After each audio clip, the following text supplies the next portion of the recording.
Good afternoon, guys. My name is Jerry Miller, and welcome to the I Love CVille show. We're live in Charlottesville, the Commonwealth, the country, and the world on the I Love CVille network. It's great to connect with you. If you could do us the favor of liking and sharing the show on any of the social media platforms you're watching this program upon. A very good program lined up for you. We are hearing through the grapevine, through our sources, that Trinity Irish Pub on the UVA corner may be the first Charlottesville city business to face true ramifications, true sanctions, and face the iron fist of government for, frankly speaking, just downright disobedience to COVID-19 and the pandemic we're in. You know I'm a libertarian. You know I'm all for a business being able to do what it wants to do, and government staying out of private business owners' lives. However, what we saw at Trinity Irish Pub in a video sent to news outlets by a UVA student was beyond disturbing. And it was beyond disturbing because the majority of restaurants in this area, and by majority I mean 99% of them, are busting their tail to do the right thing, to manage optics and PR, with the understanding the mayor is against them from an inside dining standpoint. And to have Trinity do what it did on the UVA corner over the weekend has got a lot of restaurant owners in our community very angry. And from what I'm hearing through my connections at City Hall, the Thomas Jefferson Health District, Trinity Irish Pub is about to face some serious backlash, some serious punishment, and some ramifications that could lead to the business being shut down temporarily or longer. That story coming up on the I Love CVille show. We'll talk Chief RaShall Brackney. She's continuing to be in the news. She did a very interesting interview with NBC 29 where she called out the Black Lives Matter movement, and in the same interview, she said police unions and leadership within police are aligning themselves with white supremacists and white supremacist organizations. So those two commentaries from the city police chief have a number of people scratching their head, concerned, angry, and frustrated. One of those individuals, Detective Mike Wells of Albemarle County, he is leadership across a number of organizations and leadership unions in Virginia, including the Virginia PBA Senior Vice President. That's what Michael Wells is. He's also the Central Chapter President of Southern States Police Benevolent Association. So we'll talk with Detective Wells on Chief Brackney's comments on police unions. We'll also spotlight a business coming to Fluvanna County today. This business relocating from New Jersey. This business is going to invest $5.7 million into Fluvanna County and create 93 new jobs for Fluvanna County. Big time move there for this New Jersey company. Big time score for Mike Sheridan, Fluvanna County Board of Supervisors Chairman, for Mr. Northam, and for the county in totality as its economy is just booming. PayPal, we'll spotlight PayPal.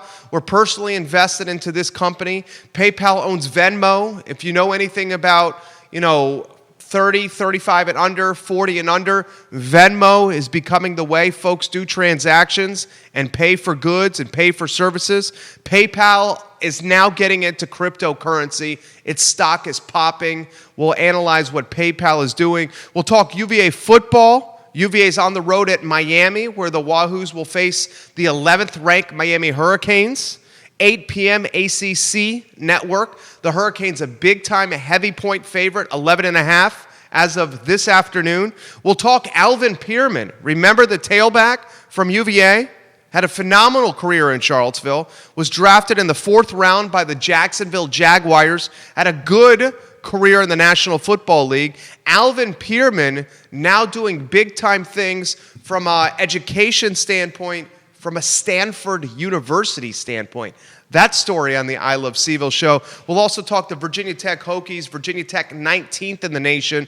They travel to Winston-Salem where they'll face Wake Forest. Virginia Tech, a heavy point favorite, 3:30 kickoff on ESPN3 on Saturday. The cool aspect of today's show and all the shows we do is you, the viewer, can share your perspective and thoughts in the comment section, and I will relay your perspective live on air. We're about 15 minutes away from Crystal Napier. Detective Mike Wells will join us at about 1:10 on today's program. The lead of the show, and Judah Wickhauer is our fabulous director. The lead of the show, and let's get the headline from CBS 19 on screen, my friend Judah Wickhauer, is Trinity Irish Pub. Trinity Irish Pub is in a... It hasn't done itself any good. Trinity Irish Pub legitimately is ignoring COVID protocol set forth by the city of Charlottesville and also the University of Virginia. A UVA student anonymously sent video to a number of media outlets, and this video showcased students at Trinity Irish Pub shoulder to shoulder inside the bar, crowded, not wearing masks and not obeying social distancing. This student also captured video of students outside the bar waiting to get in. The ownership of Trinity, also part of the ownership group of Boylan Heights. Trinity is not responding to anyone from a comments standpoint, including us. We're hearing from our sources and our connections, which are now plentiful across Charlottesville and certainly within City Hall, that ramifications, punishment, and the iron fist of local government will be felt at Trinity Irish Pub on the UVA corner. You know I'm a libertarian. You know I do not like the government in my business. However, the disregard for the rules that Trinity showcased over the weekend was downright disgusting and disturbing, demoralizing and depressing as well. You have 99.9% of the restaurant owners and the businesses in Central Virginia going above and beyond from a COVID-19 standpoint. Above and beyond, Judah Wickhauer. And here you have a bar on the UVA corner that is straight up disregarding and ignoring the rules. From my standpoint, if I was a restaurant owner in this community, I would be very frustrated that one of my colleagues is going about running their business this way with total disregard for UVA and the city of Charlottesville's COVID rules. Furthermore, this type of behavior amplifies and drives momentum behind the mayor of Charlottesville's mission. And Nikia Walker has said many times that she is against, 100% against indoor dining for restaurants in the city of Charlottesville. I found those comments perplexing and concerning. That being said, the last thing we need to do is to give those comments and that perspective from the mayor momentum and ammunition. And what Trinity Irish Pub is doing just that. I'm going to move on to the next story. Before I do, I want to put a ribbon around this topic. Trinity Irish Pub, I would expect you're going to feel local government and the University of Virginia's iron fist very soon. At least that's what I'm hearing.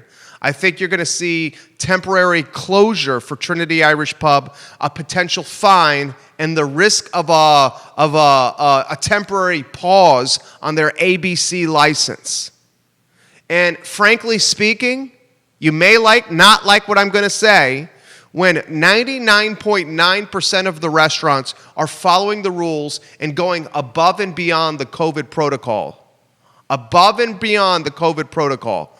For them to do what they did over the weekend, allowing students to be shoulder to shoulder inside their bar without wearing masks, without being 6 feet apart, and frankly not caring about the rules, the punishment is deserved. The punishment is deserved. Our next headline, boys and girls, comes from the police chief, and she very much in the crosshairs. And she's in the crosshairs because, frankly speaking, she's wearing her police uniform and saying and doing things on the clock. on city taxpayer time and city taxpayer dollars that frankly are not indicative of what a police chief should do. The police chief should not politicize the Black Lives Matter movement. The police chief should not offer her personal political commentary on the Black Lives Matter movement being hijacked by white people. She did that in an interview with NBC 29. We'll hold that for a second, Judah. I'll ask for the pool quotes and we'll get them on screen, my friend. Not only did the police chief politicize and call out the Black Lives Matter movement, the police chief also had this to say in the same NBC 29 interview. Judah, why don't you get the pool quote on screen from Chief Brackney on what she said about police unions? Okay? That's on screen. Look at the screen. Look at the screen.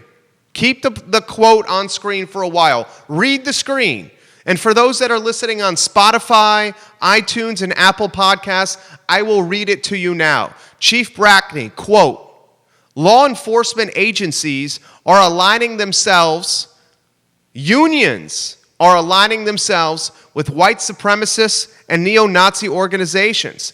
That is not comfortable for any person of color or any person who does not feel like they have power and access." End quote. That's what she said on the record to a camera while wearing a police uniform to a reporter that has a microphone in front of her or in the process of a Skype interview. Okay, now I'm going to give you the pool quote or what she had to say about the Black Lives Matter movement. Get that quote on screen of what she said of the Black Lives Matter movement. Put it on screen. Put it on screen. Thank you, Judah. Here's what she said about the Black Lives Matter movement. Chief Brackney in Charlottesville. Quote, "Here and across the nation, the majority of the Black Lives Matter movements have been co-opted by persons who do not reflect the Black Lives Matter original movement and concept as well. The majority of the rallies, demonstrations, and marches are primarily majority people, and they don't look very diverse in their marches or their rallies." End quote. Majority people means white people. That's what it means. That's what she means. Now, here's my primary issue, what's going on, and why so many people are up at arms with the police chief. This is the person that is in charge with maintaining law and order in the city of Charlottesville. The CEO of the police department is the police chief. While wearing her uniform, she's conducting interviews with the media while offering her political commentary and her political perspective on the Black Lives Matter movement. During the same interview, she's saying the unions that comprise the police foundation, the unions that comprise the police family, are choosing to align themselves with white supremacist organizations. Now, whether or not you feel this is true, whether or not you feel this is not true, that's beside the point. This is the point. The police chief is being paid in excess of $150,000 a year to maintain law and order, to manage optics, to give the perception and the reality of safety in our community. She's not being paid in excess of $150,000 a year to offer her political commentary on the Black Lives Matter movement. She is not being paid in excess of $150,000 a year to offer her political commentary on police unions and aligning themselves with white supremacist movements. It's gotten to the point where much of the leadership within the police department in Charlottesville and much of the leadership within police departments across the Commonwealth are frustrated and fed up. We will hear from one of those police officers, Detective Mike Wells, at about 1:10 today. He is leadership across Virginia and leadership locally within the Charlottesville chapter, Central Virginia chapter. Okay? I'm going to ask him what he thought of Chief Brackney's thoughts. Okay? And when I dot the I's and cross the T's on this topic and move on to the next storyline, I encourage you to also remember that Chief Brackney was going to political rallies. Vice President nominee Harris, her husband was in town a few days ago. he was doing a campaign rally for Dr. Webb. And Dr. Webb is doing a hell of a job trying to close the gap in the congressional 5th district. In fact, he's doing such a good job in the 5th that many call Cameron Webb the favorite to win the 5th against Bob Good. During this campaign rally, Chief Brackney showed up and took photos, selfies, and other pictures while in Charlottesville police chief uniform with someone who's running for Congress and a husband who's of a VP nominee. Okay? It's just bad optics. When you're on company time, in company uniform, representing the company before the media, you don't talk politics. You don't align yourself with someone who's running for Congress. You don't call out the unions in your police department aligning themselves with white supremacy, and you certainly don't politicize the Black Lives Matter movement. We as taxpayers are paying salaries of executives in this community. I think we can ask the folks that we're paying, especially those that are atop their departments, to toe the company line a little bit better. We'll talk with Detective Wells in about 19 minutes on today's program. Our next headline, ladies and gentlemen, comes from the business world. If you can get this on screen, this is a major score for Fluvanna County. Look at the screen. Governor Ralph Northam announced that Silk City Printing LLC will relocate its headquarters from Paterson, New Jersey to Fluvanna County. Silk City Printing will invest $5.7 million to establish a new silk-screened apparel production operation in the former Thomasville facility in Fluvanna. This project will create 93 new jobs. Fluvanna County, in joint partnership with the governor's office, recruited this company, romanced this company, courted, dated, seduced this company to bring its facility from Paterson, New Jersey to Fluvanna, where it's going to relocate, pump $5.7 million into a build-out, and then create 93 new jobs for the county. Folks, if you don't see what's happening right now, you're seeing Fluvanna get really, really, really strong from a business development standpoint. You're seeing fiber internet coming to Fluvanna. You're seeing an improved water system coming to Fluvanna County to accommodate what is growth from an individual home unit standpoint. Fluvanna is doing things very differently than the city of Charlottesville. Fluvanna, much like Greene County, is opening its arms. It's creating green tape instead of red tape, like my friend Keith Smith often says, and it's becoming a destination county for living, for working, for being an entrepreneur, a visionary, for starting a restaurant, whatever it may be.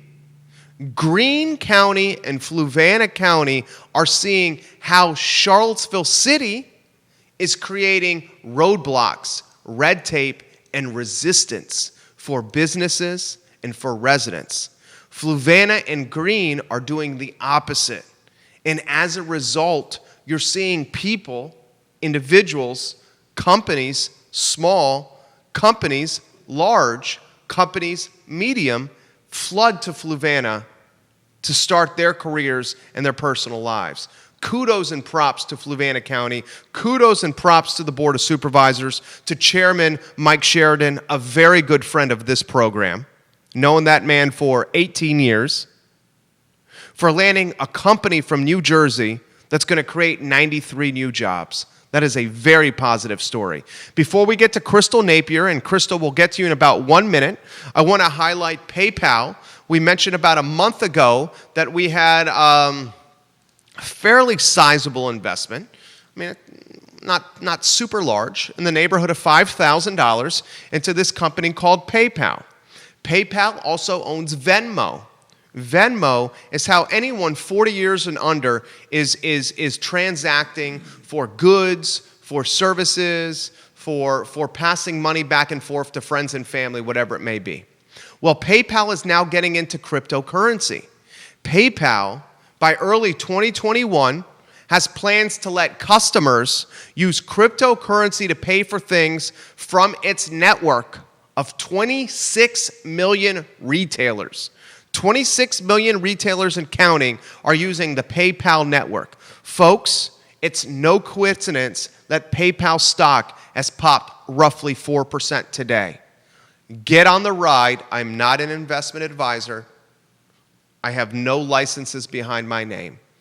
I've been actively trading stocks and equities since my dad introduced my brother and I to this concept when we were 14, 15 years old. This company will have momentum and tailwinds behind it. And as those tailwinds grow stronger heading into 2021, the stock is going to continue to pop. Mark it down. Michael Wells is going to join us in 15 minutes. Right now, I am reaching out to Crystal Napier. Crystal Napier on Wednesdays at 12:55 has a fantastic spotlight, and her spotlight is called Crystal Napier Spotlight, presented by Renee's Boutique. Today on Crystal Napier Spotlight, we're going to spotlight Merci Bess. And Merci Bess is the owner of STEM and Arts Kits. We're going to talk about what this entrepreneur is doing. We're going to catch up with Crystal to see how everything's going in her world. And we're going to have a good time with the friend of this program. She does a hell of a job spotlighting a lot of folks in the community. We still have a UVA to talk to on today's show. UVA is got back-to-back contests against ranked opponents. Brocco Mendenhall has straight up said that we're gonna potentially do a three-headed quarterback monster as we go into this matchup against Miami with Brennan Armstrong injured. UVA also has a talented North Carolina team on the docket for the following week. So a lot we're going to cover on the program, including Virginia Tech. Reaching out to you now, Crystal. In fact, I'll send you a message.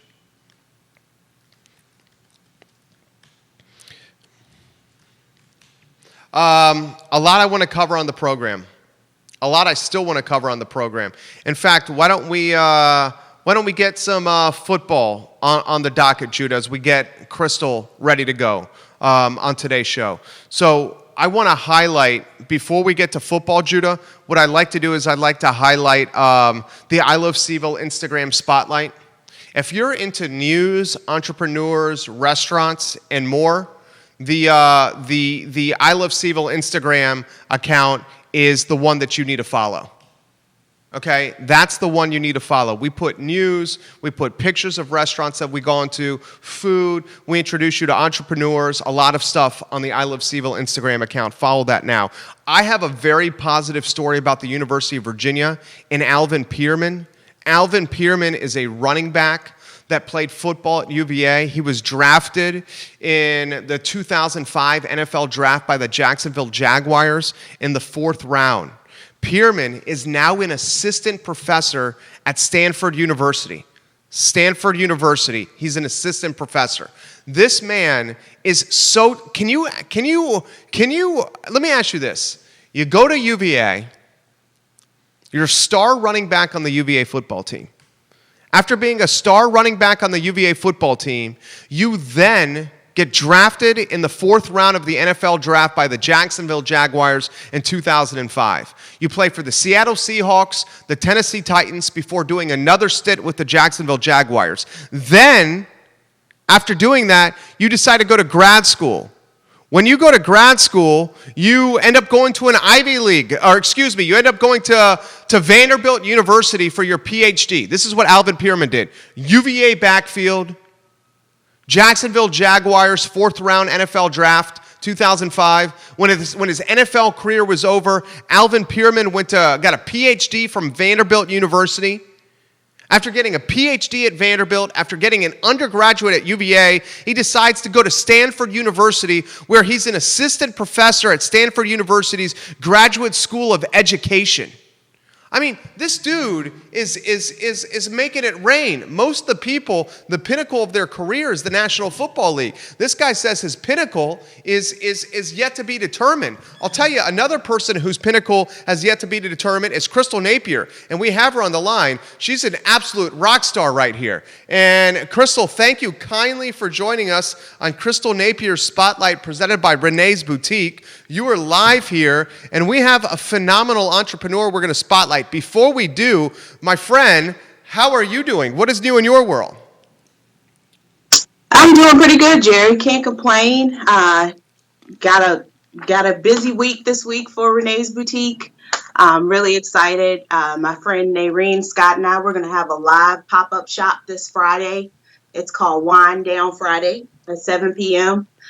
So we're going to be live on the Renee's Boutique LLC Facebook page. So been preparing for that and just keeping busy this week. How about yourself? I love it. I'm doing the same, keeping busy. Looking forward to chatting with you. I got a lot of positive feedback from the first Crystal Napier Spotlight presented by Renee's Boutique. And today's, we're going to be featuring another fabulously talented entrepreneur who has a vision and an endeavor that is very applicable to this virtual learning environment that we're in because of COVID-19, Crystal.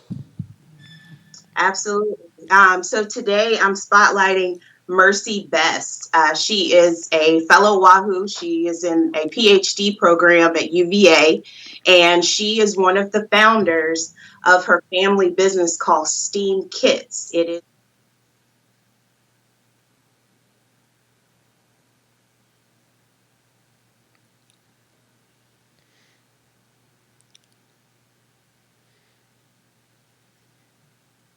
excited to talk about Merci, and I highly recommend it. You actually feature her on your show and talk to her because her concept is pretty brilliant of what she's doing. They have figured out a way to create kits virtually, as well as kits that can be shipped to your home to help your children, and actually you too. They break it down of how to integrate technology, science, math, and performing arts all into these wonderful projects that are fun for the family. And her main goal is to introduce science and math early on to children, and specifically they're targeting African-American children and female children to get more diversity in STEM careers, because as we all know, that is typically a dominated Asian white male field.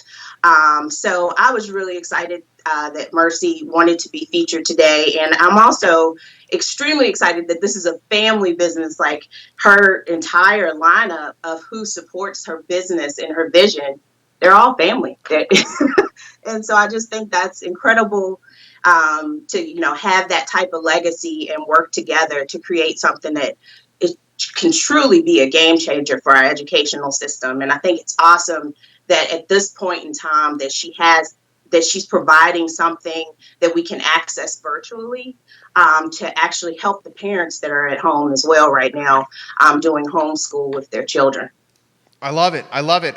You have never, ever, ever let us down here. And if you're recommending Merci to be a guest on the show, then 100% she will be a guest on the show. I will literally, after this program, reach out to you to get her contact information and invite her on the show next week, 110%. Let me throw science, technology, engineering, and math. What do you remember from your childhood when it came to those four subjects and those educational topic matters? Were they emphasized with you at all, Crystal? What I remember from my childhood, I remember my first African-American teacher was my sixth grade math teacher. And up until then, I can't, I excelled throughout all of my academics. Obviously, we both had to in order to be a part of UVA. But I really enjoyed his teaching style. And also, it was encouraging for me to see someone that looked like me to be teaching me.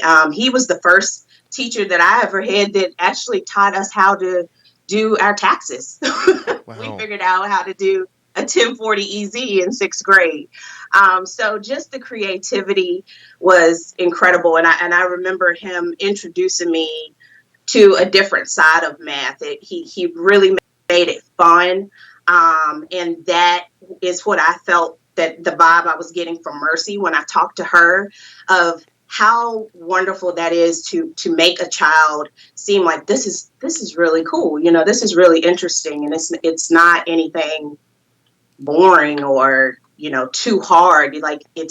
I think that's part of the reason why we don't see a lot of diversity in these fields, because it's perceived as something that is extremely challenging, and nobody wants to overcome their fears and jump into those things. And so I really am excited about what Merci is doing, and providing it at large to several different school districts and daycares, and of course directly to your home.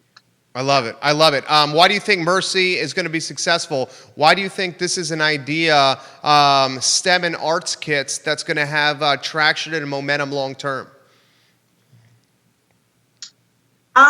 Well, kind of, back to my point about making it seem realistic and breaking it down on a simplistic level to show that this is not as intimidating as some folks think. And I think it's just the one thing that's going through my head right now is the movie Hidden Figures. I'm not sure if you've seen that or not, but it's that movie really blew my mind to see so many African American women in NASA that worked for NASA that we don't hear about. And I feel like Merci is tapping into a field that we really don't hear about, and that we really don't talk about when it comes to diversity. And so I think she's really trying to break through a barrier that needs to be broken through, and bring to the forefront of, hey, we can become scientists. We can become, engineers, and we have folks out there doing these things, but we're not putting emphasis on it. And I don't feel like it's something that we're truly talking to our kids about. It's just, okay, you do well in this, but what is that going to do for you? How are you going to apply that to life? And I perfect example, how do we apply algebra to life? And so just making these concepts, I'm trying to figure out the correct phrase. Tangible, like real life circumstances? Yeah, exactly. Showing how this fits into our lives, I think will, make a true difference in encouraging our young folks to go into these fields. I love that. I love that. Yeah, when we talk about diversity, it brings about a different environment, a different creativity, when we're more inclusive of each other. Love it, love it. So let me throw this to you. Don't you feel like a lot of, and I'm going to throw this to you, this is how I feel. I don't want to assume with you. That's what I'm going to ask. I feel like a lot of the stuff that I learn, school, high school, middle, elementary, and then at UVA was so theory-based and not practical, tangible. Was it your sixth grade teacher that you said taught you how to do your taxes? I mean, that's the type of stuff that balance your checkbook, do your taxes, Pay your bills. This is how you do a profit and loss statement. This is how you do a balance sheet. All this stuff that like eventually we're going to have to learn that is so important to real life. I don't feel like I got that. I'm curious of what you got. And then I want to tie this in with what Merci is doing, and I 100% will reach out to Merci Best. What they're doing, creating educational material and topic matter that is practical to real life, I think is something that is going to be very impactful for a lot of kids. So a lot to unpack there for you. Anywhere you want to go on that, Crystal? Well, I will say one of the kits that they have online that folks can purchase now is how to start an ice cream truck. So it's showing kids how to become an entrepreneur, and it lays out step by step of how to set up your business, how to run your business, cash flow, projections. All of these things that, as you said, we typically do not see that in our undergrad experiences or in high school. So these are practical ways to introduce these to our children while they're young. And I think it's really needed. As for me, I was very fortunate to have Mr. Turner as my 6th grade teacher, and then throughout high school, there were some really awesome teachers that I had. One I remember was Mr. Barton. He was a teacher of humanities and African American studies, and he would always talk about like real life scenarios of how to handle things and how to bring our history full circle in order to make sure that we know it and also to change it, change the narrative. So I did have some great examples. It would be awesome to have more of that going forward. And I think Merci is definitely on to something with introducing this concept and working on it and researching it. Very cool. I just sent her a friend request, literally based on your recommendation. I trust your judgment 1,000%. Friday, Renee's Boutique, LLC Facebook page. We're going to have some live action, Crystal. Let's plug Renee's Boutique and some live action for Friday. Yes. So we're going to have a live pop-up shop. We are doing giveaways, so make sure you tune in. It's only going to be about 45 minutes of a show, but it's going to be very fun. We're going to talk about fall trends. Nareen is going to talk about certain hues and colors that work for you with the fall. I'm going to talk about, the colors of the season. One of the colors of this season is green. And I have showcased like how we can put together different shades of green and I have fun with that. And I am actually going to be giving away one of the new quilted crossbody bags that I have here, as well as a necklace set and a pashmina scarf. And Nareen will be giving away a satin hands kit to keep your hands moisturized during this temperature change. And so we're just going to have a good time. So just grab your wine, grab your girlfriends, everybody log on, check us out. We're just going to be open, ask us questions. We're just going to have a good time, and it's just going to be real chill, girls' night or guys' night, because you do need to purchase your ladies, get them something nice. Y'all can chime in too. So it's just going to be a good time to showcase what we're doing for this new season. Very nice. Crystal, you have so many talents. I swear, with your look and how easy you are with words and well-spoken, you could be a broadcaster. I mean, you have broadcaster talent. I sincerely mean that. I mean, you got the total package, girl. I am so grateful for your time. I will follow up with Merci via Facebook Messenger today, based on your recommendation, and I very much look forward to the next Crystal Napier Spotlight presented by Renee's Boutique LLC next week. Thank you for joining us, my friend. Absolutely. Thank you for having me, Jerry. Have a great day. You too, Crystal. Take care.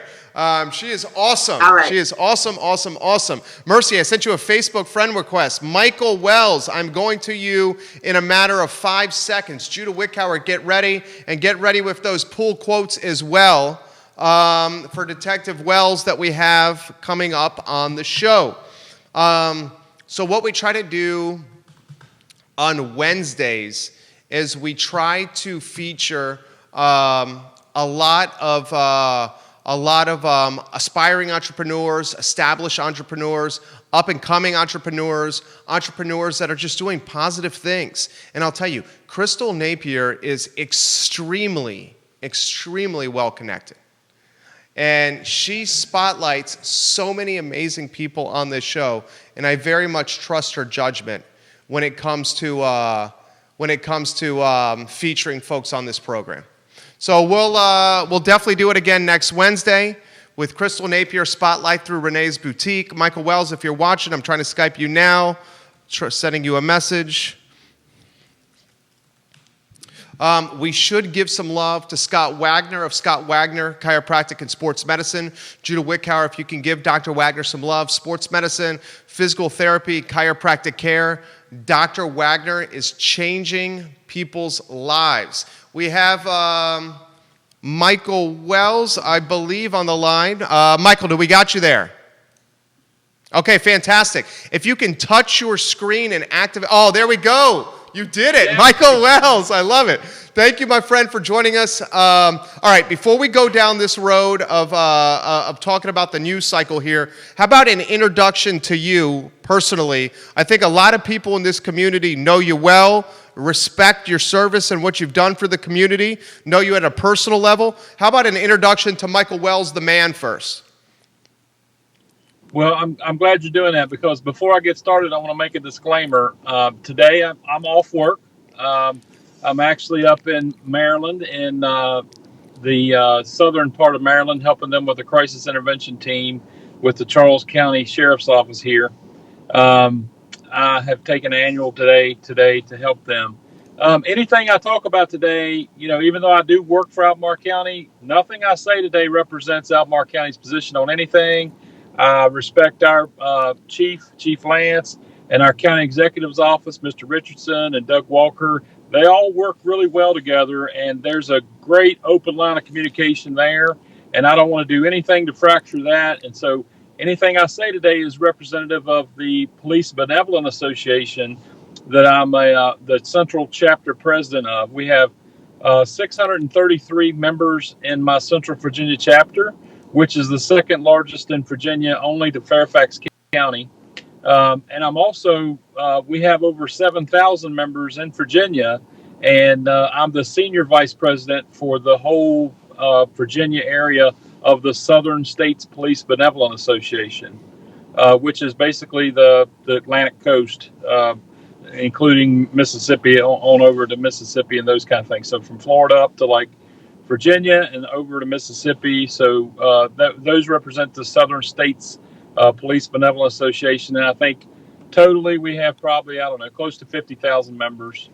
Very cool. Very cool. And I respect what you said. So why don't we start with that? You emphasizing that you are off duty, you're speaking as yourself here. So my biggest beef and how I led the show with, and I had issues with Chief Brackney's comments about the Black Lives Matter movement. I had issues with Chief Brackney's comments when it came to police unions, and I had issues with Chief Brackney showing up to a campaign rally for a 5th congressional district candidate in police uniform. The only issue I have here, I do not have a problem if a human offers their perspective on things. My issue, Michael, was that the perspective was offered while she was on the clock in uniform. That's what okay, so anywhere you want to go on any topic, let's start open-ended. What did you make of Chief Brackney's comments? The comments about the police organization? Yes, sir. Okay. Well, so I don't want to get ahead of ourselves here. I know in this line of work that, there can be some maybe explanation. I hope that there is. But so I was offended by that personally, and, with the organization of the Police Benevolent Association, because we work very hard to make community, make a commitment to the community, to make the police profession better, to keep our community safer. And that really bothered me. I don't know if that was an editing issue with, maybe the article or the news story, but it seemed pretty deliberate. And I take exception to that because, if she took the same oath I did, the oath when you get sworn in, and if she has information that if she has some sort of evidence to support her claims, I would appreciate if she would come forward with that so that I could have that looked into, especially with my organization. Or, I'm sure that the Fraternal Order of Police feels the same way. I actually have had talks with John Kirby, the local president, about that. And so yeah, if she has evidence of that, I'd love to see it, because that's a pretty large claim there that I think is unwarranted. For instance, Charlottesville had citizens arrested for painting racist work here on their sidewalk recently, and now she's accusing basically police of working with white supremacists. How's that any different than painting that on the sidewalk? Like, that doesn't foster any kind of healing. It fosters a false narrative that's been in our community, and that has only increased the tension between police and citizens, which is that's making her officers' jobs harder, not easier.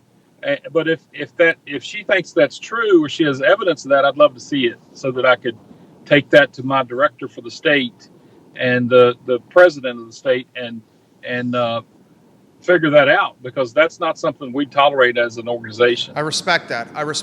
What do you see as the role of a chief? Is it to unite and to lead as opposed to divide and conquer? I mean, what is the role of a position like this, do you think, Michael? Well, a chief is supposed to have a plan and have, like, everyone else is playing checkers and they're supposed to be playing chess, and they're supposed to have an idea about what the future holds for their department, have a vision, and kind of see what's coming forward, have a grip on 21st century policing, have a plan of how we should approach these things, not be a saboteur, and not say that, we can't implement something because until they change the law. I mean, I can't speak for Albemarle County Police again, but we are doing things there, or there are things going on with partnering with Region 10 and trying to get in our community and talk to those that are suffering from mental illness, working in collaboration. And there are things going on that side of the ball that I don't want to talk about, because, again, I'm representing the people. I want to keep those lines. I don't want to blur those lines at all. But those kind of things, looking toward the future, what's that look like? Not just always being reactive. Chief Longo did a wonderful job of handling crisis that happened in Charlottesville, and God bless him for all that work that he did. But he's a visionary. Now he's with UVA, and they're starting to prosper and feel the fruits of his labor over there. And I think that's what it's all about. And it just feels like maybe she has some kind of a personal agenda here, and this is a stepping stone maybe, and not really an investment. And it really kind of hurts the rank and file, I think. I hear from them all the time. They're scared to come forward. There's a lot of stuff going on over there. I don't understand. Like, I don't understand how you promote an assistant chief without having a process. There are other captains that work there in that agency. They're not worthy of an interview and some kind of a process to see if they meet the qualifications. And Tito Direct comes to mind. He's a minority. He didn't get a chance to put in for assistant chief and have and maybe have compete for that. I think that's unprecedented in this area, and I don't understand how that's acceptable behavior. Great answer. You have colleagues from the UVA Police Department, the Albemarle County Police Department, the Charlottesville Police Department, and the Greene County Police Department. Oh, and the Fluvanna County Police Department, all watching the show now and giving you props. Oh, good. Yeah, good. It's good to hear. Fluvanna and Greene are sheriff's office. Yeah. Good correction. Thank you for that. I got comments coming in. I'm going to keep the comments to the side for now. I'm just going to have a conversation one-on-one here with Michael. You mentioned the rank and file, and those were your terms. What was some of the feedback you heard from some of your colleagues when these comments came out in such mainstream fashion they were on the news? They were on TV, and she was in uniform. Yeah, it's embarrassing, frankly. It's unprofessional and it's embarrassing. And I feel sorry for those guys. Some of those guys are kind of in a bit of a pickle because they're between a rock and a hard place because Charlottesville has a separate retirement process other than VRS. So some of those guys are, have 10, 12 years vested and they feel trapped. They can't really take that with them and come over to VRS. They kind of wish they could. And I wish they could too. And, the problem is that, Charlottesville, I don't know if citizens realize that the majority of the officers working in Charlottesville now have less than 2 years experience. And that's kind of scary. And the guys that are there that are, older and have experience feel trapped and feel like they can't really do much. And then, so it doesn't really, it doesn't really add up because there are still good people left there, and these new people might be great. They might be extraordinary and learn a lot, but like you really don't know that much in police work until you've been on the job about 5 years. That's about, like, I usually tell rookies, don't talk to me till you're here 5 years, and then we'll have a conversation. Otherwise, you should be seen and not heard, kind of thing. And it's a joke, but there's some truth to that because you get exposed to a lot, and you have to see who's going to make the cut and last that long because you see a lot of stuff that you can't unsee in this job, and some people can take it and some people can't, and there's no shame if you can't take it. It's a hard job to do. I did not know that statistic about the majority of police officers in the city of Charlottesville being on the job for 2 years or less. That's a startling statistic. Right. I did not know that. I did know that the majority of police officers for the city of Charlottesville are not living in the city of Charlottesville itself. What is the reputation of the police department in Charlottesville within the Virginia police community, Michael? Well, it's gone downhill. If I'm being honest, it's sometimes when they ask where I work or where I'm from, I try, to beat around the bush about it. If I'm being honest, but I want to emphasize that there are still good officers there, and they need to be retained and kept to have that nucleus of officers working to make everyone better. So I think they feel sorry for them. I guess the people that are still there. They feel like, hey, that place has been through a lot. The community's been through a lot. The agency's been through a lot. And, to lose good people to other neighboring agencies and, state agencies, federal agencies. I had one guy that left recently for a federal agency. And he wrote me on Facebook Messenger a long list of things that he was appreciative that I wrote what I wrote on Facebook. And then he wrote me a long response of how he wished he could come forward, but he can't because of his position that he's in now, that he can't come forward and say things. And it's essentially that she bullies people around. She has her own agenda. She doesn't listen to the rank and file. She everyone's scared and to come forward. They look at what happened to Officer Yeager, which I can't really talk about either because the PBA's assigned some attorneys to his case. I've started a GoFundMe for Officer Yeager because he's been unprecedented. It's unprecedented for an officer to be put on administrative leave without pay. So what a lot of people think is happening here, myself included, is that they're trying to drag this out, and so that he'll maybe leave the area and he won't have to worry about it because he's not making any pay right now. He's not able to pay his bills, and that's a shame on that. Like officers that are involved in shootings get administrative leave with pay until this is all figured out. If they had that much, then you'd think if they felt so comfortable that he was guilty of this, then wouldn't he be terminated? And while I'm there, why did the state police not investigate that? Is that not a conflict of interest? I think maybe she would have had to swallow her pride to ask the state police to help with that. And, I don't agree with I think a special prosecutor and a special investigation should have been handled there.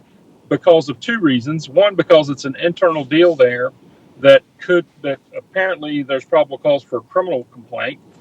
Additionally, um, you know, there was some indication that this had been reviewed in March and passed the test, that there was no violation. So that's just an example of things going over there that's very confusing, and that doesn't really sniff right, if you will. So. Well said. Two more questions for you. Thank you very much for your time here, Michael. What am I missing? What am I missing on this topic or storyline that's not been covered that we need to know? It just feels like in my position, I hear from people in this. There's a very diverse community, first of all, and that's what makes it so great. World-class city was kind of the term there for a while. Do we still feel that way? I mean, we need to get this back to get a grip on this, so that we're not we don't have to be the epicenter of the whole, world, but we should be get back to kind of like the basics and be kind to one another, and not, just, it's all become politically blown out of control. The PBA doesn't have a political affiliation. We screen candidates that are running for office. We give them the same questions to both candidates 2 weeks in advance before we interview them. And then a board of our local members for that district or whatever interview the candidate. And we've endorsed Democrats and Republicans. We are interested in who is trying to keep the streets safe and who is going to help us make law enforcement better. And what I mean by that is also look out for our pay and benefits are important, because we do a job that's very difficult. That's sometimes a thankless job. But we do it because we're passionate about it. We're not doing it for the pay. If I tell people, if you're in this for the pay, you're in wrong business. You need to move on somewhere else. But I think it's important that we don't alienate our community partners. And it feels like that's kind of where the city police department has gone. That it's kind of alienated itself. It's not been real. The partnerships that have been built are now damaged, and that needs to be fixed somehow. And I'm willing to help. I just, I don't want, someone saying on the news that a police association that looks out for its officers and its community and does a lot of good. The Police Benevolent Association also has a foundation that does a lot of good work. And I don't want people to get that idea, because this couldn't be further from the truth, unless there's some evidence out there that I'm not aware of, and I would welcome that to come to me. Please come to me with that information, because I'd love to have it. You killed it today. Thank you for your time. I'm grateful for your perspective, Michael. Safe travels, and thank you for your honesty today. You have a good day. Thank you. All right, you too. Michael. Good interviews right there. Crystal Napier's watching, and she has this perspective.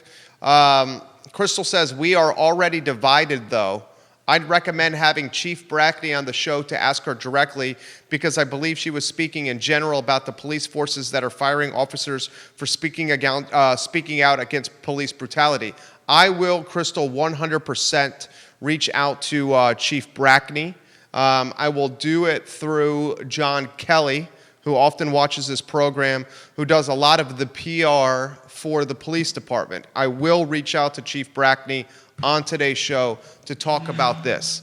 My primary issue, and I started the program with this, my primary issue on this topic is the optics.